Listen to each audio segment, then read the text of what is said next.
नमस्कार, जय जवान जय किसान। कैसे हैं आप सभी? उम्मीद करती हूँ कि आप सभी अच्छे होंगे।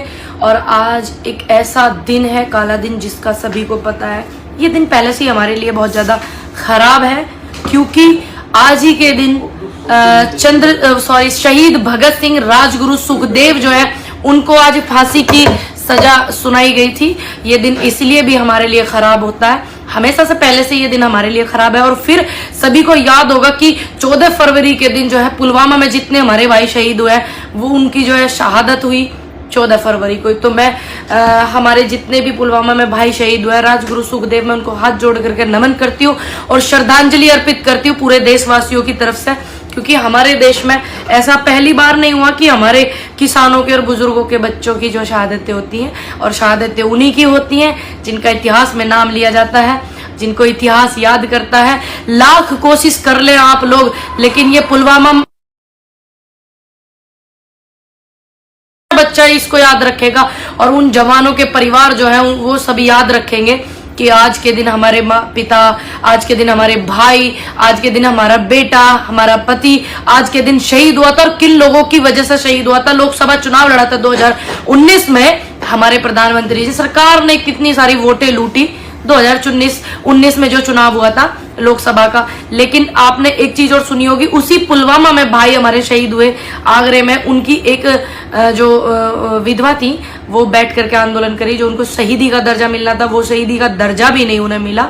तो यही फर्क है हमारे यहाँ पे, कि हमारे यहाँ पे हमारे लिए, हमारे जवानों के लिए, किसानों के लिए कुछ बेहतर से बेहतर नहीं हो पाता है। लेकिन कोई बात नहीं, आज का दिन हम कभी भूलेंगे नहीं, ना ही हमें भूलने देना है। और हम एक चीज और देख रहे हैं, आप सभी ने देखा होगा, मुझे समय नहीं मिला बात करने का आपसे, मैं माफी चाहती हूँ। और ये जो बैंकिंग जो है, आप सभी को पता है, बैंकिंग इतिहास का सबसे बड़ा घोटाला हुआ, और गुजरात की एबीजी शिपयार्ड ने 28 बैंकों को ये 22 लाख करोड़ के समथिंग चूना लगाया, सभी को पता है। लेकिन 2 गुजराती खरीद रहे हैं, 2 बेच रहे हैं, और ये चूना लगाने वाले भी यही लोग हैं। इसमें बहुत सारे बैंक हैं, आईसीआईसी बैंक भी, आईडीबीआई भी है, बहुत सारे बैंक हैं जिन्होंने नुकसान किया हमारे देश का। और 7 बैंकों को सबसे ज्यादा नुकसान हुआ है। इसमें आईसीआईसी बैंक है, आईडीबीआई, एसबीआई और बीओआई, पीएनबी, आईओबी, एलआईसी, ये बहुत सारे बैंक ऐसे हैं जिनमें हमारे देश को नुकसान हुआ है, हमारे बैंकों को नुकसान हुआ है। बैंकों को नुकसान हुआ, इसका मतलब हमारा नुकसान है। अब ये कारवा जो लुट रहा है, वो डबल इंजन की सरकार में ही क्यों लुट रहा है? ये बात अहम है, ये अहम है। और आप सभी सवाल करें। जय हिंद भाई, बहुत बहुत धन्यवाद, इतने सारे लोग जुड़े हुए हैं। और ये सवाल करें आप अपने फेसबुक से एक पोस्ट करें कि कारवा आपके जमाने में ही क्यों लूटा।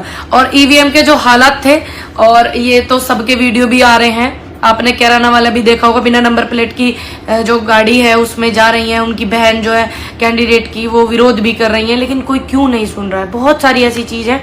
और मैं सभी से अनुरोध करती हूँ कि आज एक दीपक उन शहीदों के नाम जरूर जलाइएगा जिनकी वजह से हम सेफ बैठे रहते हैं, सुरक्षित बैठे रहते हैं। और एक और अनुरोध आपसे करती हूँ कि फेसबुक पे जरूर पूछिएगा कि कारवा आपके जमाने में ही क्यों लूट रहा है।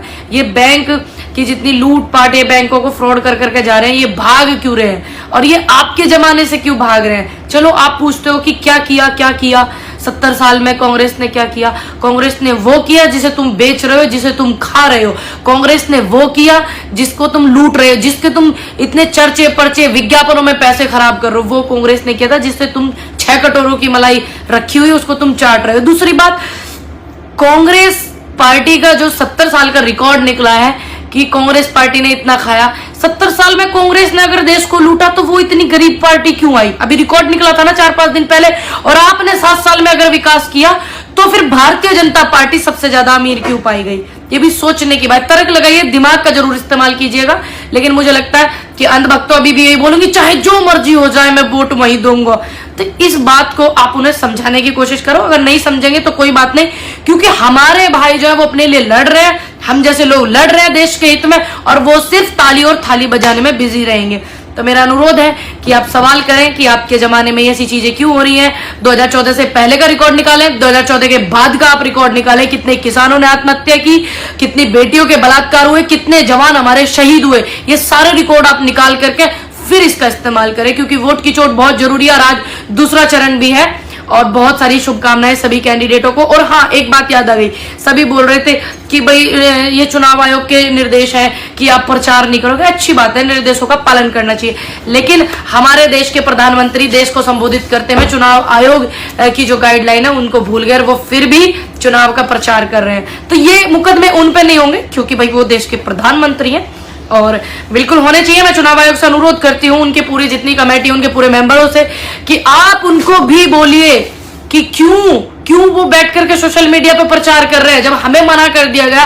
या सिर्फ विपक्ष उनके निशाने पे होता है, उनके लिए कोई रूल नहीं है, कोई गाइडलाइन नहीं है, कुछ भी नहीं है, तो होने इनके लिए बहुत ज्यादा जरूरी है।